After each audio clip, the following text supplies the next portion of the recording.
everyone, and welcome so much to She Heals the World talk show. My name is Izzy, and I'm delighted to have the wonderful Jaclyn Halpin with us today. So, Jaclyn is the founder and CEO of Aesthetic Couture, and also she has another company called Skin of Colour Esthetics LLC. So, she's a very busy woman, but thank you so much for coming and joining us, Jaclyn. I'd love if you could start by introducing yourself and telling us a bit more about your business journey. Of course. Well, thank you for having me, number one. So my name is Jaclyn Halpin. I am a family nurse practitioner and aesthetic injector. And I have started, I always tell people that I started from the bottom and moved all the way to the top. So, I started my journey in 2010 as a CNA. Then I went from CNA to LPN, LPN to RN, RN to master's, and then master's to doctorate. So it was kind of like a very long route. However, we are here. In 2023, I had opened up Aesthetic Couture Medical Spa. I had worked in the healthcare industry for a while. And so I finally decided that it was time for me to, work at a med spa and then eventually open my own. So here we are opening, having this huge space, have some employees, and we are just kind of I don't know, just like pushing through each day. I take everything day by day, basically, but we are definitely seeing the fruits of the labor that was put forth in this for this company.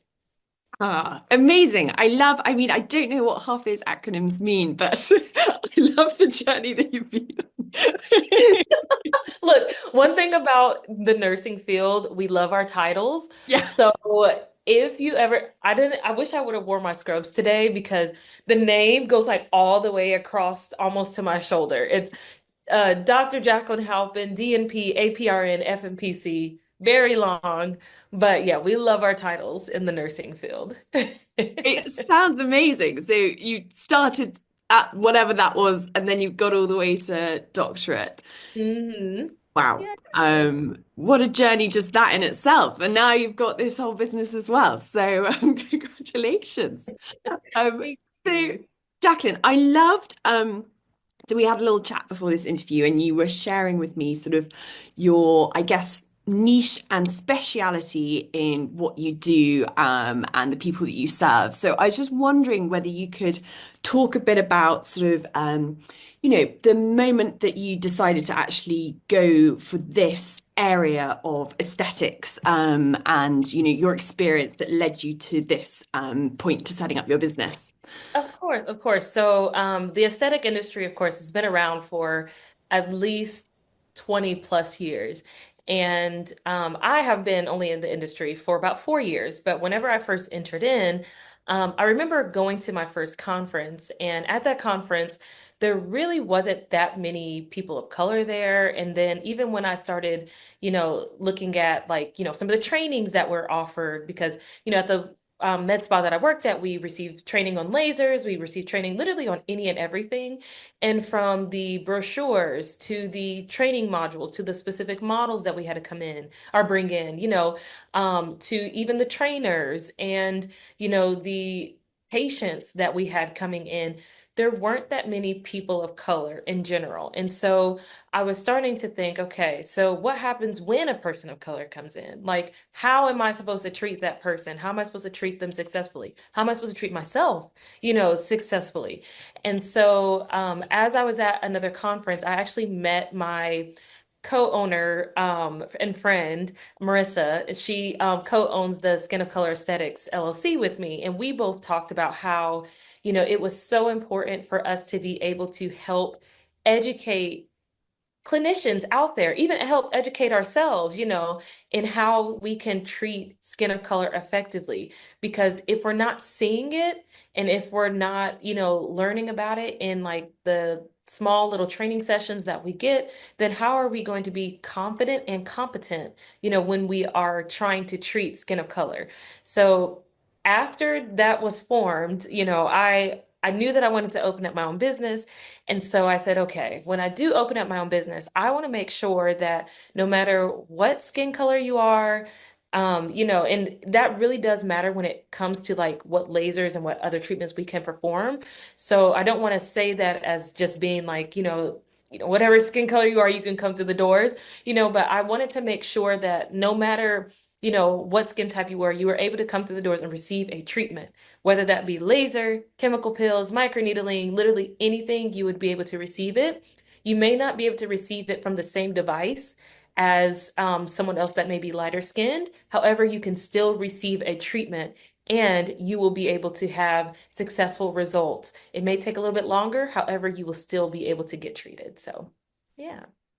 Amazing. So it's one of those things that I had no idea about the differences in aesthetics in terms of, and it makes complete sense. Like but you we just sort of there's no marketing or advertising because you just go into an aesthetics clinic and you would never know, okay, actually I need a specific device that's going to be better for my skin, etc. Because everyone's you have this personalized medicine approach, but it is this Mhm. prosthetics, right? So it's so great and really appreciate the work that you're doing to actually make sure that people can get that and feel confident in knowing that they're getting the best treatment for themselves as well.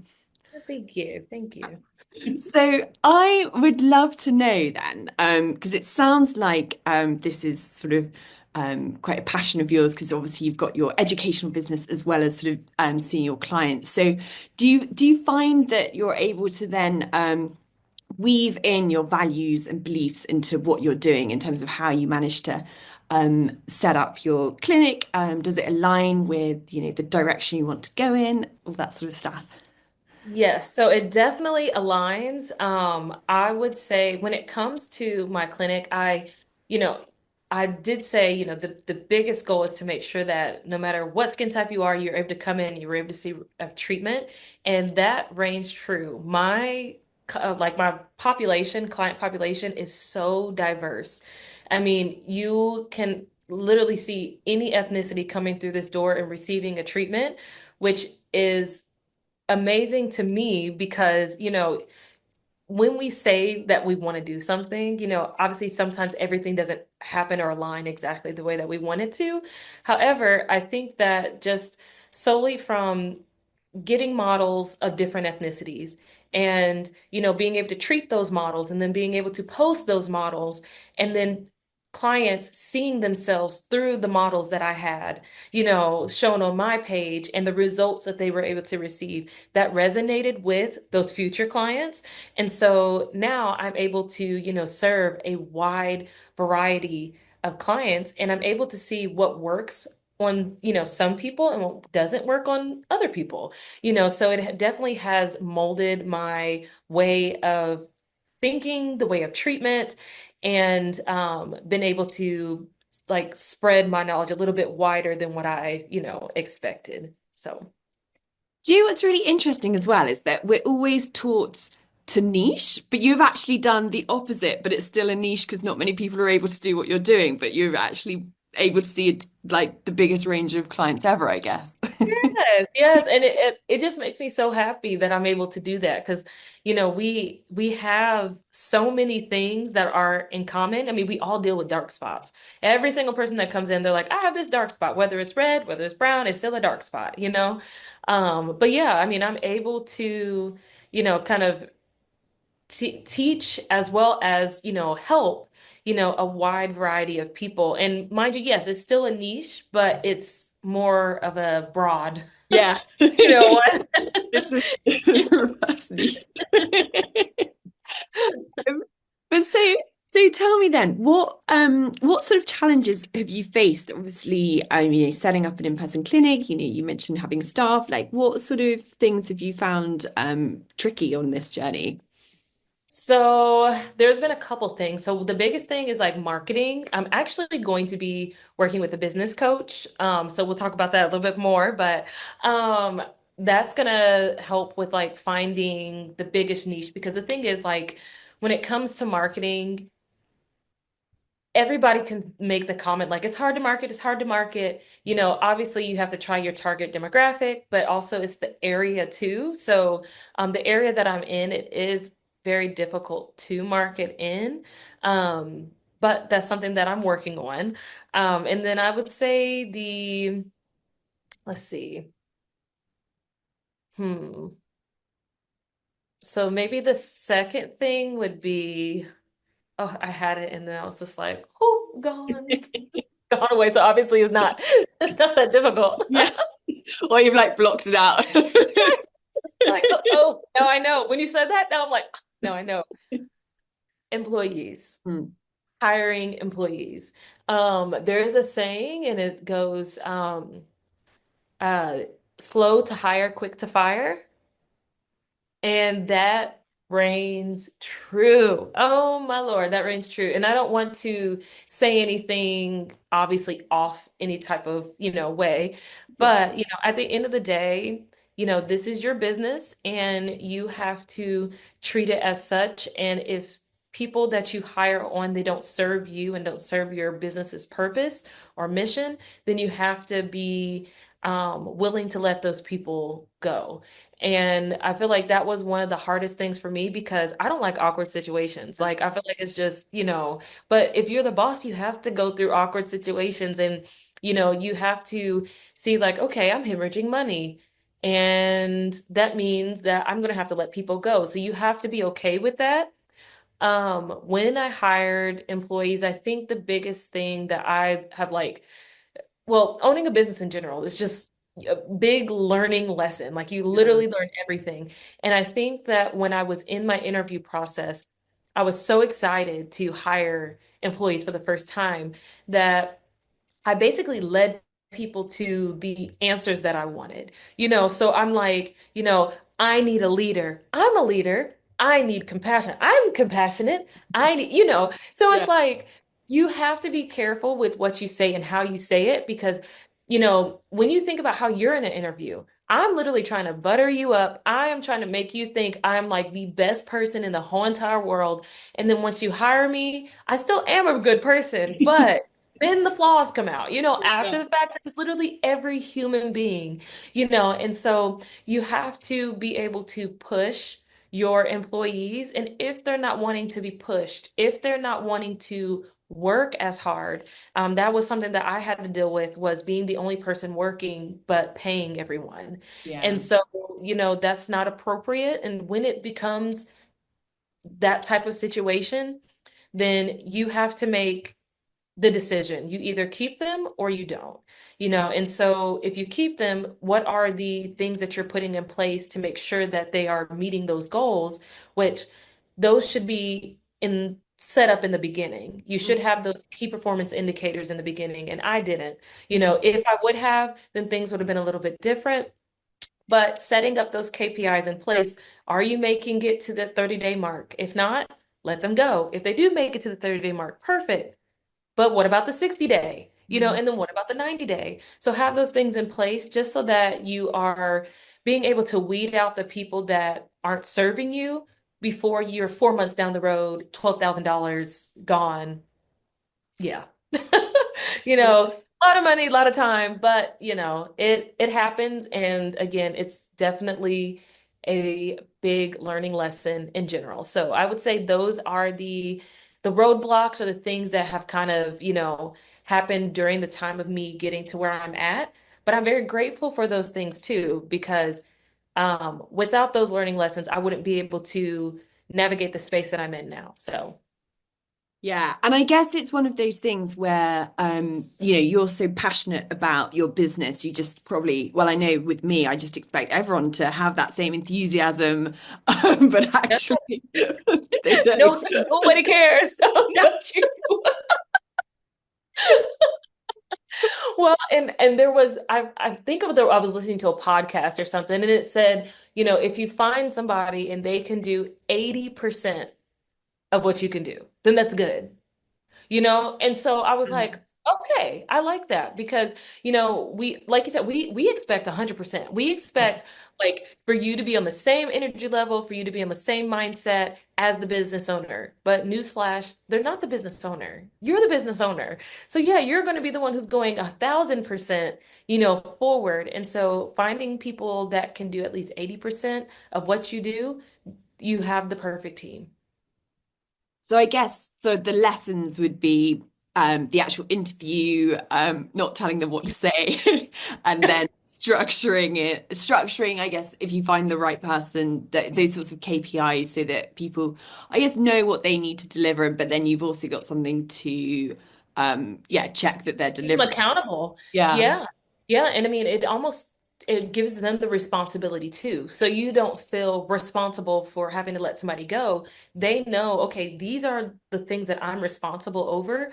And if I don't meet these requirements, then it's my fault that I have to get let go because I didn't meet those requirements. So now the blame goes out of your hands and goes into their hands. And now you feel a little bit lighter, so I think that's really, really good advice, actually. And I mean, do you have any advice on how because I think that's the thing. We probably all go into these types of businesses because we're people pleasers. We get so happy from people being happy. But w was it hard to sort of deal with those more sort of challenging conversations around, okay, actually, you're not performing, etc. Like, how did you navigate becoming, I guess, a boss rather than uh, yeah.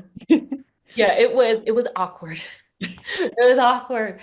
Well, it's like, you have to be able to navigate the space of friend and mm, boss.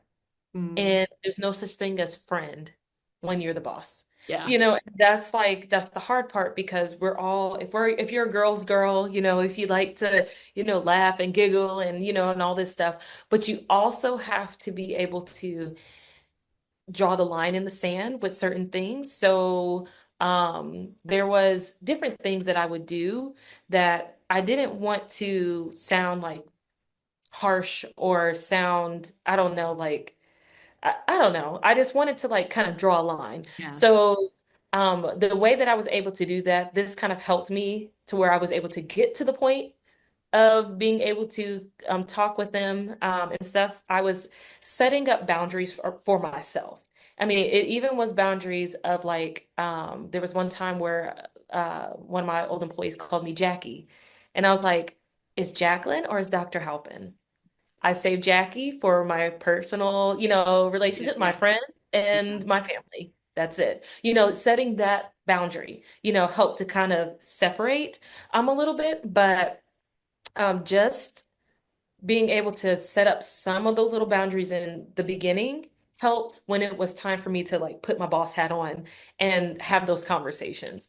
Um, I also kind of gave myself mini pep talks before, our little meetings, and I was like, everything's going to be okay. You're going to be fine. If the person cries or if the person, it gets upset. You can be empathetic, but you can't be sympathetic. You have to keep a straight face. You can't just, I don't know, crumble, if somebody else is crumbling in front of you because you can't let certain things, I don't know, get taken advantage of. And not that everybody takes advantage of situations, but it can happen. And it can happen if you're not a strong leader. And it's little by little. It may be one little thing. It may be them not wearing the appropriate outfit one day and you not saying anything about it. And the mm, next thing you know, they don't wear it every single day. yeah, It may be them not, documenting like they should because you didn't say anything about it one time. It's always that one time, and then things kind of just like slowly trickle. yeah, So I think initially just kind of setting up those boundaries, even if it's solely the name, yeah, that's a boundary. That's something to where you're like, okay, I am different. I am, I'm the boss, boss hat on, and then you're able to go into your meetings, into your awkward situations, um, and have just a little bit more confidence yeah. than you would if you don't set up boundaries beforehand, if that makes any sense. It makes so much sense, and I think so true about those boundaries and being able to, yeah, implement the little ones, and that actually sometimes will take care of the bigger issues as long as you're sort of firm on them. So yeah, I think again that's so helpful. So thank you for sharing that experience because I know like a lot of people will be able to resonate with sort of that situation that yeah, we probably all get in when we're at those conversations about yeah, hiring staff and that sort of thing. So but tell me, we've spoken about some of the challenges, but can you tell me some of the successes? Yes, so the successes I have, so with Skin of Color Aesthetics, actually, that has been like one of the biggest successes I would say for like my career as well as my friend Marissa's career. Like we have been able to speak at multiple conferences, and be able to just spread the word, about skin of color, how to educate and how to educate your clients, how to educate yourself, how to treat your clients, because the biggest thing is like, people want to know the why behind the treatment that they're getting. They're wanting to know if it's going to be safe for them. And sometimes, clients will come in and they'll say the reason why they came to me is because they look like me. Well, that's wonderful, but I could also be the worst person in the world. So, I'm glad you chose the right person. I'm Yeah. glad. But, sometimes in certain areas you don't have that option. So we want to make sure that, clients are able to go to literally anyone. It doesn't matter if they do look like them or they don't look like them, that they're able to get the treatment that they deserve and that they're able to feel like, even through talking before the treatment, that that person is knowledgeable about their skin, even though they may not be the same skin color as them, that they're knowledgeable about their skin and that they know how to treat it. So now that patient feels confident in this provider. And then, then the treatment happens, and then it's, perfect, So I think that is one of the biggest accomplishments is being able to spread the word. We also have a training module that we had started. This one helps with like cultural considerations and like how to know what is something or what's happening in somebody's, culture that could be affecting their skin, in Mm, some type of way so that you can know how to treat it effectively or know not to treat it, yeah, yeah. Um, yeah, because there may be some. So we talked about like the bindi, for instance. That's typically in like Indian cultures, and they will have you can either get the sticker or you can make the paste. And sometimes that paste has agents in there that can cause it's called hypopigmentation when we're removing some of the pigment from the skin. And so if a person comes in with a white circle right here, and we, ask them about, their cultural habits or whatever you would like to call it, and they say they use the bindi.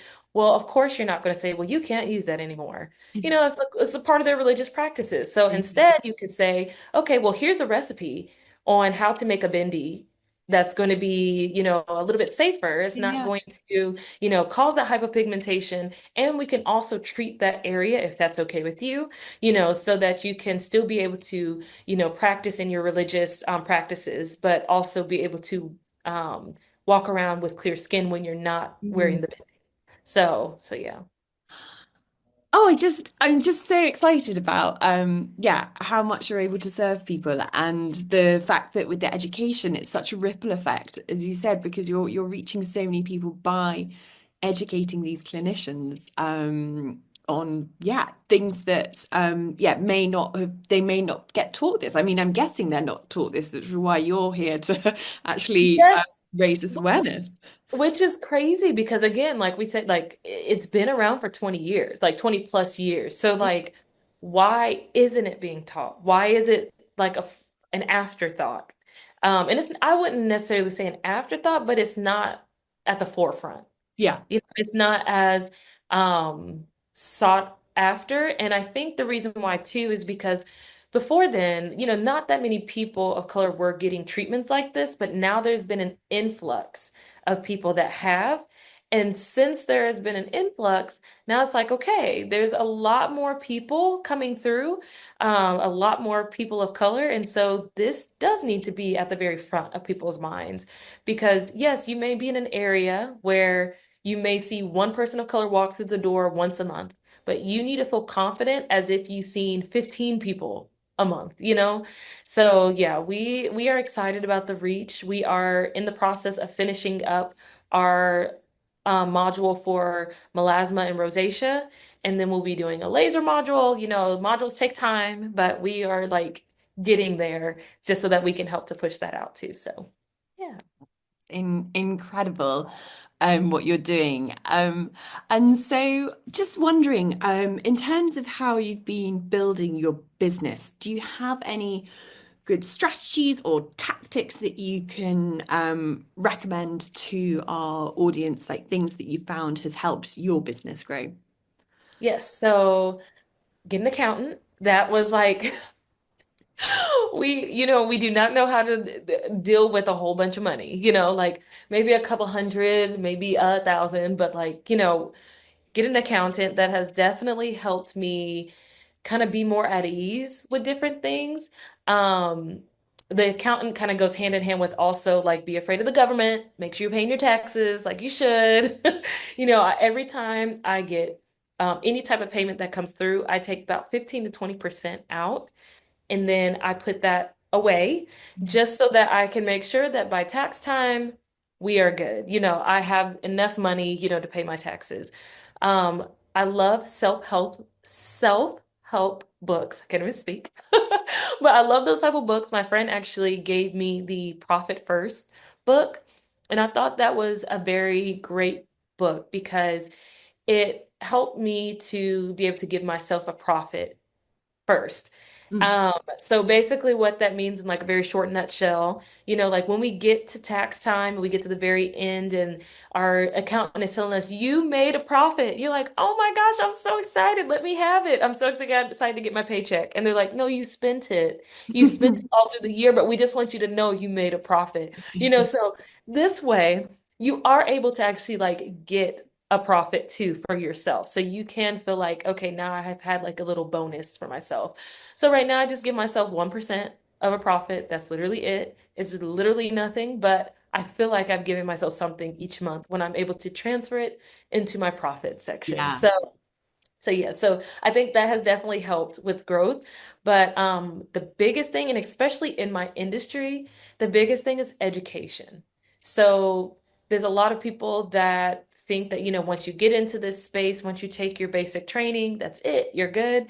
And you have to constantly stay up on trainings. You have to constantly stay up on different techniques, and you have to be adaptable to those techniques. If I wasn't able to adapt to the lip technique that I had learned, then I wouldn't have the lip clients that I have today.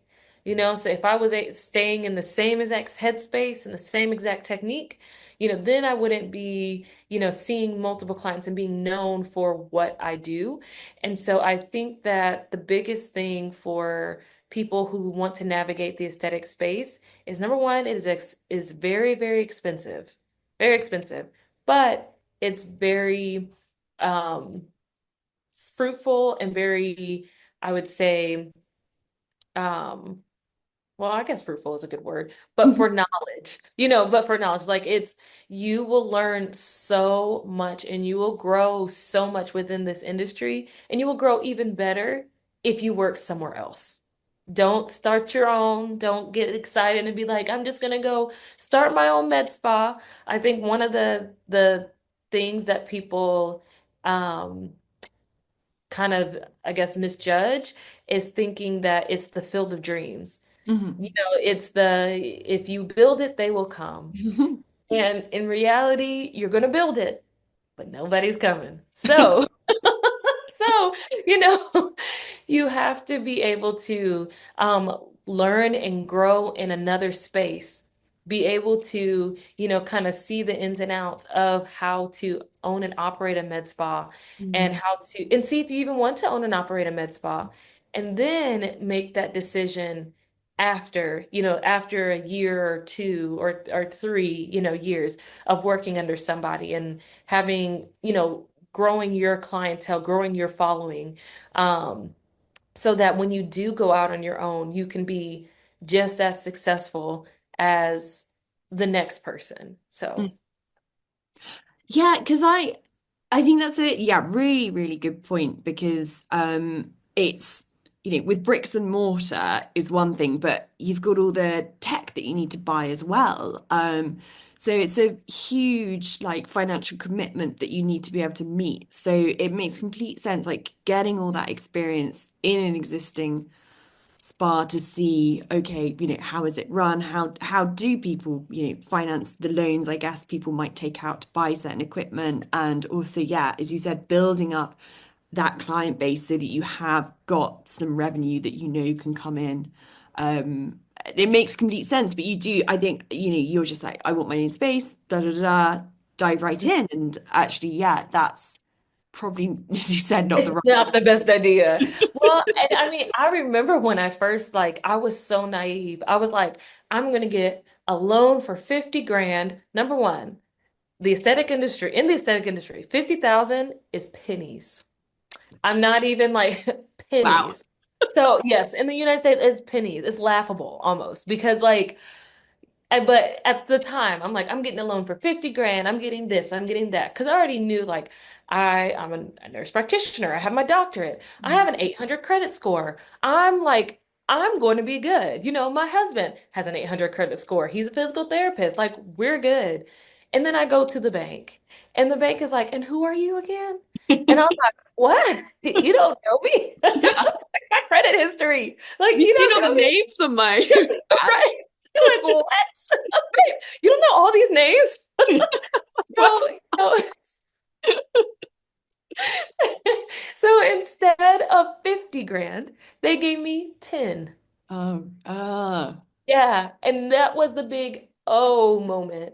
And then, I was like calculating like how much a vial of Botox was. And like, when you first start, you are at the lowest tier mhm. of like buying Botox and stuff. So you don't get the best bang for your buck. So, a bottle of Botox is like $700. And you're like, okay, this one bottle of Botox goes for 1.5 people. Wow. Now I have to get 1.5 people to walk through this door, and so that is a big difference. And then also, there's clients that come in and they're like, well, I love getting this tox, but I need some skin tightening down here. Do you have a laser? No, I don't have 100 grand for a laser. So, it's a lot that you really don't think about. And we get so excited and we get so caught up in the idea of being successful, being that rich person, and I was reading another book and it told me, and it said, we think about the rich people and where they're at and how they have all these multiple streams of income, but we forget about the people that they were before they became rich. Mm. Like we forget about what they had to do, how they started with one thing and not multiple things to, Yeah. get them to where they're at today. And so, we get so caught up in the fantasy of what will be and not the reality of what is now and what we have available, what resources we have available at our fingertips. And so I think that being able to take a step back and being very realistic in each step that you take before you become this business owner. Make sure that you do want to work 24/7 because being a business owner is working 24/7. You're not going to work less. If if the reason why you want to work for yourself is because you want to have a flexible schedule and don't want people um dictating, the way that things are in your life, you just need to learn how to be more coachable. You may not even need to be a business owner. You just need to be more coachable to be able to work in that environment so that you're not having to work 24/7. You are working the hours that you want, and stuff. So figure that out first before you take that huge leap and spend a lot of money, a lot of time, a lot of effort, into owning your own business. Yeah. Yeah, it's true. We've got to have like a reality check on a lot of Yeah. this stuff. Yeah. We all need it in some Yeah. forms. Yes, we all need some type of reality check. Even the people who do end up becoming the business owner, that reality check definitely is needed before each, business new idea that comes up. Because as entrepreneurs, we always think of an idea every 2 seconds. We think it's grand. It may not be, Yeah. but we're just like, we're bored and we need to do something else. So yeah, every now and then we need a reality check. Yeah, yeah. And I think half the problem as well is that we see as you said, we see the people that have got to this position, maybe, on Instagram and everything's perfect. So we feel like everything we have to do is perfect. We need everything for it to be successful. But, as you said, you like one bottle of Botox, done now. Where do I go from there rather than, okay, I need to have everything stocked up, ready to go. That's sort of like that Right. perfectionism. Like we just need what can we do to get this going, basically, rather than having it all set up. Exactly. Like I remember when I knew that when I left the other place, I was like, okay, I need to have a storefront, I need to have employees, I need to have this, I need to have that. And yeah, all of that cost a lot of money, but then too, I really didn't need all of that. What I truly needed was an assistant. Because when things start getting busy, when things start getting a little crazy, too crazy for you, then you need to hire out Mm. because you're not going to be able to do that job 100%. And you need somebody to be able to, again, do it 80%. And so, yeah, I found out, okay, I don't need to have that storefront right away. So instead of a storefront, because also the bank wasn't going to let me have a storefront, I ended up with a 10 by 10 suite. So that's where I had my mini med spa in a 10 by 10 suite, and it was just fine. Yeah, perfect. Because you're great. Thank you. That's the thing. It's all in the person doing the job, It's not Yep. like the fancy storefront. People are going to get, as long as you're giving them what they want, they don't need all the extra bits, basically, is what I'm trying to say in a really common. Exactly. Exactly. So you Exactly. mentioned about getting a business coach. So you were saying that's yeah, tell us about coaching, how you think that's involved in your journey. Yes, so I haven't fully started it yet. So we actually start in January. But the reason why I got a business coach is because I felt like I was kind of all over the place with like my headspace and then like how the things were running in the business. Um, I remember when I first opened, I just had a baby. So my baby was born in January. I opened in April. I had just left my job before I had this baby, and so I left a secure income. We just bought a house. We just got a new car. So we had like all of these payments and all these responsibilities. And now, I don't have an income. Like that just doesn't make sense. So when I tell you I went crazy, like I just as soon as I hit the floor, like just since I was like, ready to work, I was out and about and working very hard to where I was able to meet crazy goals, which my accountant said people don't typically make until like the third year. So I was like, okay, that makes me feel, really good about myself. But also, when the next year came, and after I had my open house in July, I was burnt out. So Mm, from July of 2024 until November of 2024, I was really burnt out, and I'm not going to hit the goal that I wanted to hit for this year mhm, solely because of having that burnout.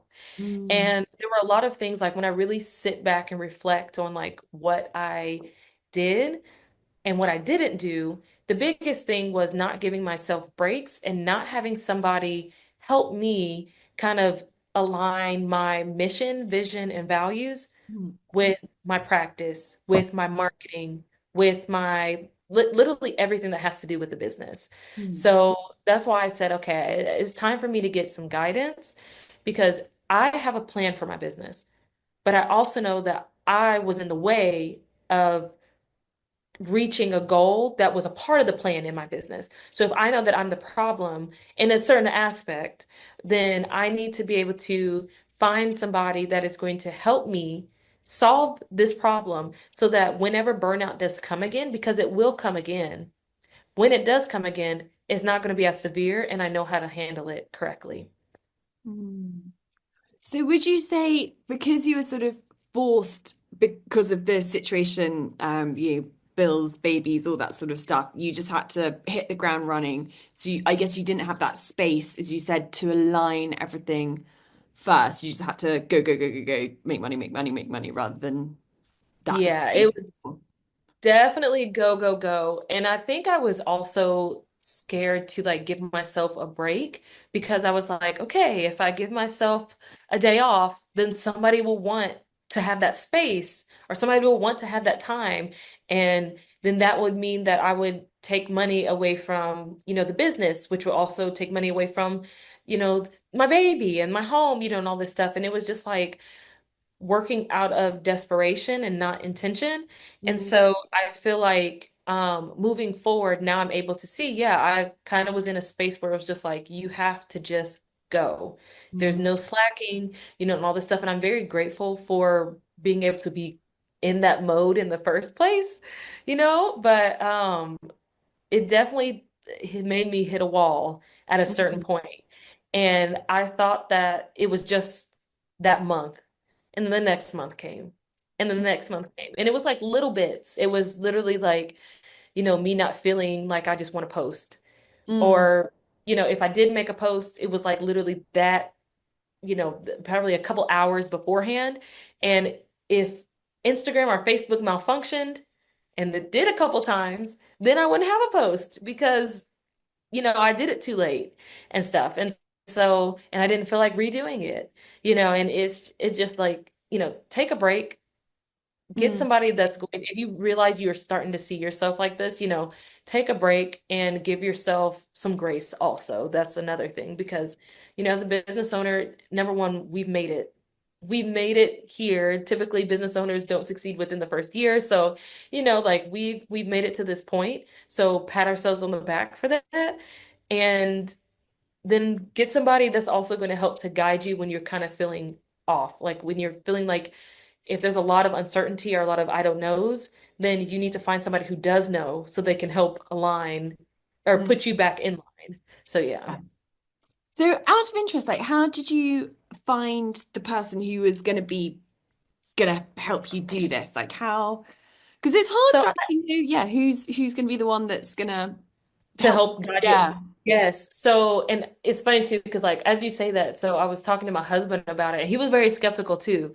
But I told him she's in the aesthetic industry. And then he was like, okay, I'm yeah, sold.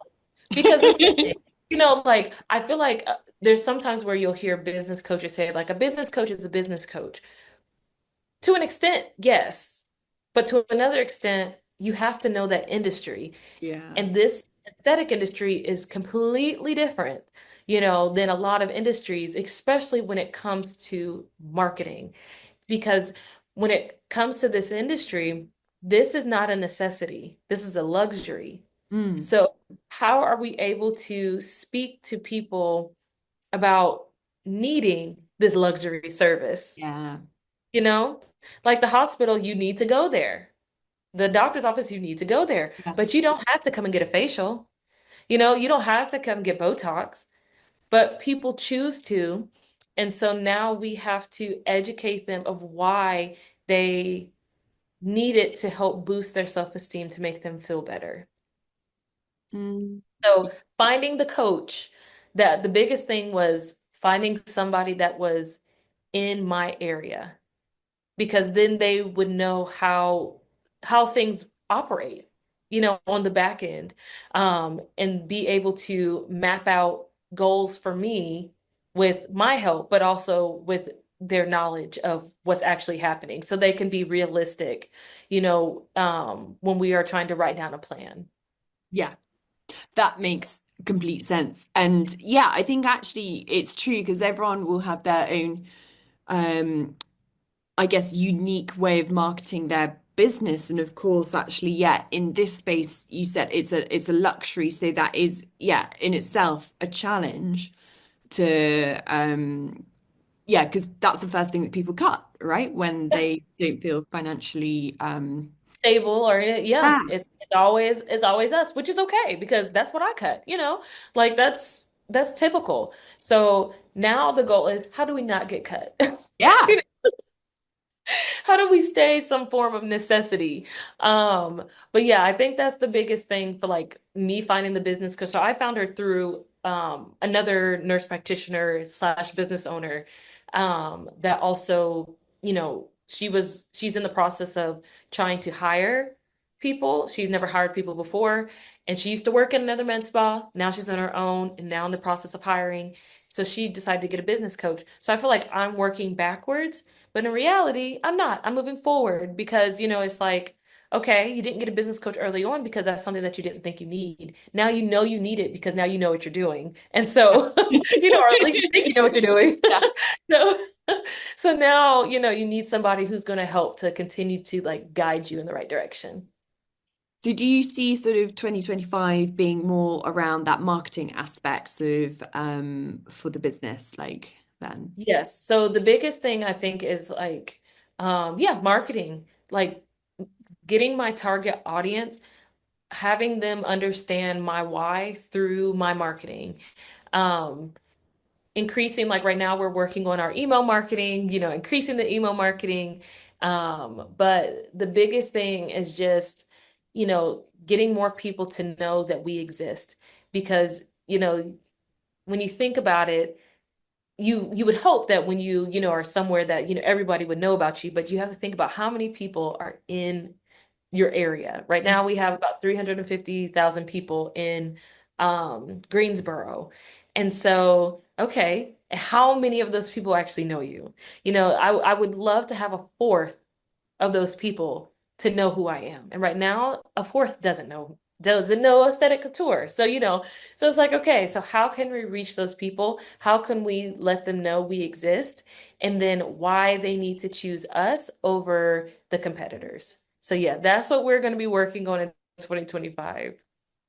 Ah, so we'll have to touch base and find out how that goes. Yes, yes. And we'll be like, and we're shut down. No, I'm just like, no, we won't. Yeah. I'm just like, we Imagine. won't. Oh goodness. Yeah, but we will be working very hard to do that. And then we are going to be throwing different events next year too. We've kind of like thrown them this year. So this is like every time I throw an event, I always think about the impact that it'll make for next year. So I'm really hopeful that next year's time frame will be bigger and better. And I don't know, like 2025 is the good year. Yeah, So I see it. I can see it. So, I would like, I've loved this chat. I feel like I could talk forever with you. But I'm very conscious of your time. And so before we wrap up, I'd love to hear your perspective on our signature question. What does healing the world look like to you? So healing the world, I think, so I spoke a lot about, the skin of color and being able to educate. And I think that is what healing the world looks like to me, because we are handing out information about how to treat all skin types, so that no matter who you are, no matter where you go, you'll be able to have a competent and confident provider to treat you. And I think just being able to do that, that has healed so many things, because we have lived in a world where for many years we have felt distrust, and not being able to go in and receive a treatment because we know that we're not going to be treated well in a way of the person not having that much knowledge about our skin, so we're more likely to get a burn or something. And so now having that education, being able to spread it out further, we are able to heal people's mindsets, Mm. heal people's mindsets solely because of sitting down with somebody that does not look like them and them being able to educate them about their skin. And then they're like, oh my gosh, you know me. Okay. Like I feel comfortable. Now I know you can treat me, so just having that change in itself, I believe that that is very impactful, because I feel like it's taking the next step. It's showing we care, we care about you, we care about your skin, and we want to make sure that you are treated just like me, So I just feel like that is my definition of healing the world. That's fabulous. And I feel it because it's just when you go in and you have just a conversation with someone that understands you, that in itself is therapy and they haven't even done the treatment. Like it's Yes. Exactly, exactly. powerful. So yeah, enabling lots of practitioners to be able to offer this to their clients.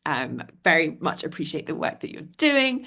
So please tell us, how can our audience support your work? Where can we find you? Tell us where you are.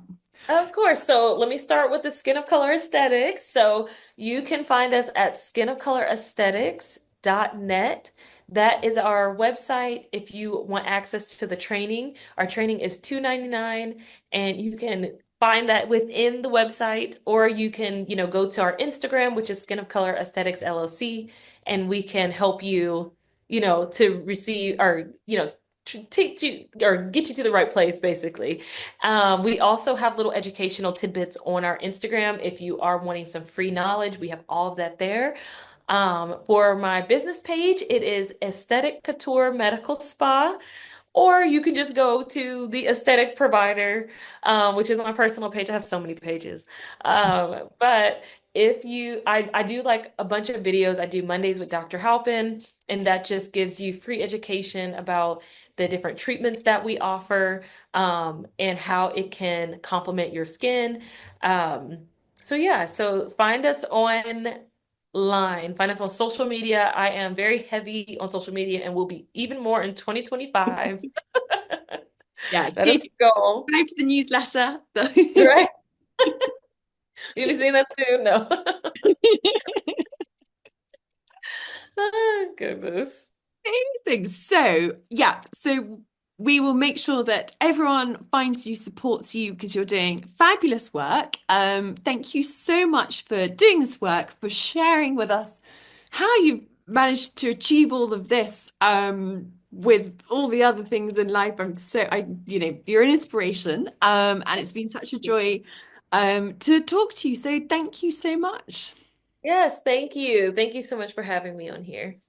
Thank you. And thank you everyone for joining.